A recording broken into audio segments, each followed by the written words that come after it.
咁呢度啦有3條線啦，咁樣其實由左至右應該就係個規格由低至高兩個磁線啦。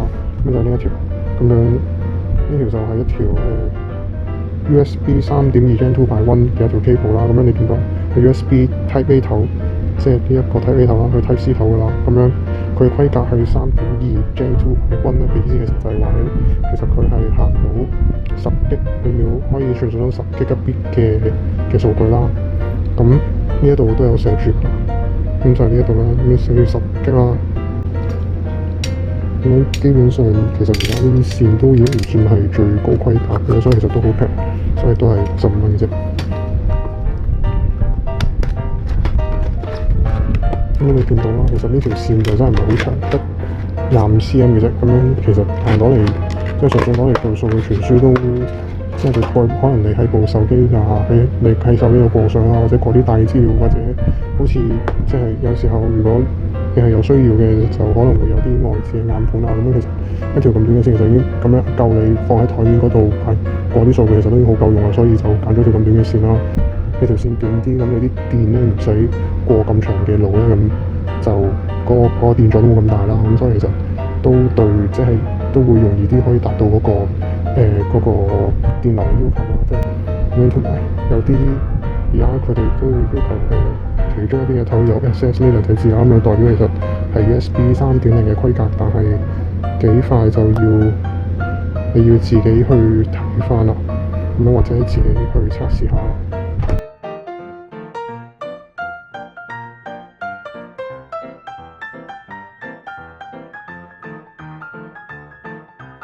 呢條叫做 Thunderbolt 3，佢 Thunderbolt 3有中文嘅，應該係雷電3嘅。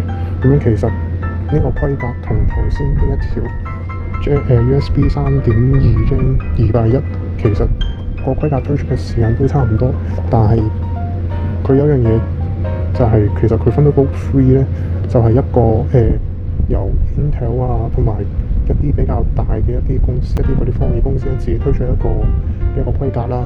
咁其實同 USB 好相似，但係咧佢就有自己獨特嘅晶片啊之類嘅要求，咁樣就淨係咁，所以其實有好多功能咧就淨係得你要需要係 Thunderbolt 3嘅呢啲線先可以做到嘅。想用 Thunderbolt 3嘅呢一個牌子咁樣去放喺你嘅部機上面咧，其實都要俾錢嘅。所以當時其實冇乜人會用呢啲線，因為呢個標準都推出咗好多年嘅，至少都5年。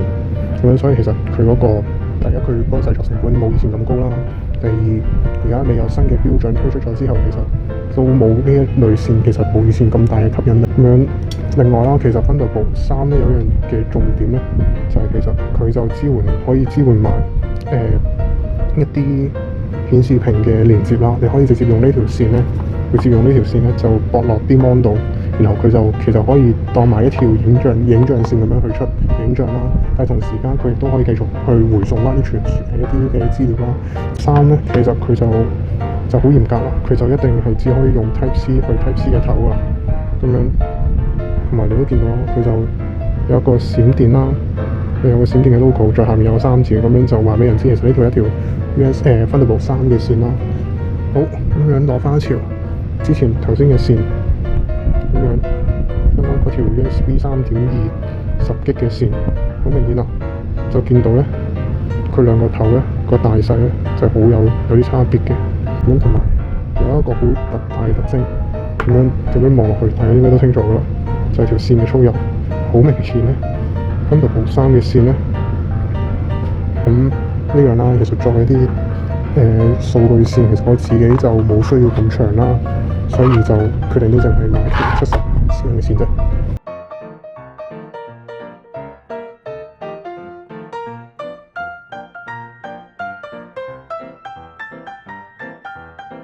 咁再講一條規格都差唔多嘅線，就係 USB 4啦。咁頭先佢都講過啦，Thunderbolt 3係一個要俾錢嘅一個規格啦，一個技術規格啦。咁樣 USB 咧，相反咧就係一個唔使錢嘅規格嚟嘅。咁樣但係其實 USB 大家都知道啦，其實係更加多人用㗎啦。所以其實佢咁樣做係幫助咗一啲即係高速傳輸，幫助去令到高速傳輸係更加普及嘅。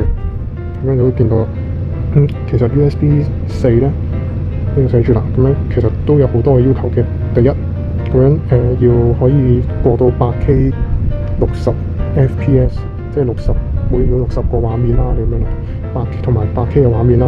另外就係PD， 所謂 PD 就 Power Delivery 啦，即係USB 嘅其中一個過電嘅規格啦。咁樣簡直我哋可以幫你部電腦充電，咁樣就而且可以充到240火。咁240火其實你就已經可以叉到絕大部分嘅 laptop 㗎啦。咁樣甚至而家連MacBook 啊嗰啲都係用呢啲線都已經可以叉到㗎啦。咁另外咁你會見到啦，咁有支援2種嘅插電規格啦 ，Power Delivery 啦，同埋 Quick Charge。Quick Charge 就比較多係用喺手機上面嘅 ，Power Delivery 就會係電腦比較多。好啦。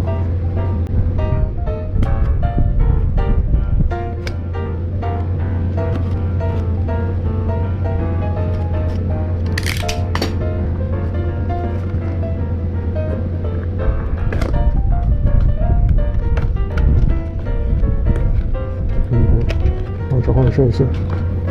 頭先都唔記得咗講啦，呢條線因為佢係最高178蚊，但係另外其實而家咧分別即係啱啱講嘅呢一個規格咧，其實都已經出咗第4代啦。咁嗰條線又再高啲，哇！呢個又係另一個故事啦。好啦，咁見到呢條線就1.2米。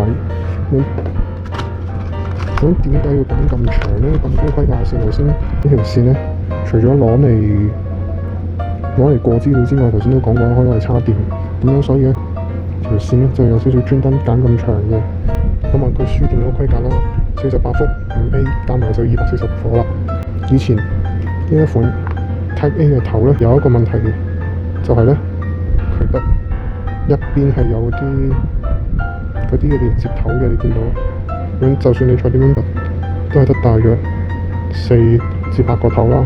所以其實呢啲頭咧都開始已經不勝負荷啦。而 USB 嘅就已經，所以10 G 以上速度嘅線咧都變咗咧，只可以用 Type C 去 Type C 嘅頭啦。呢條線再特登整到靚一靚，就用個頭就金色嘅。其實對條線本身嘅質素就冇乜大嘅關係，但係望落靚啲咧。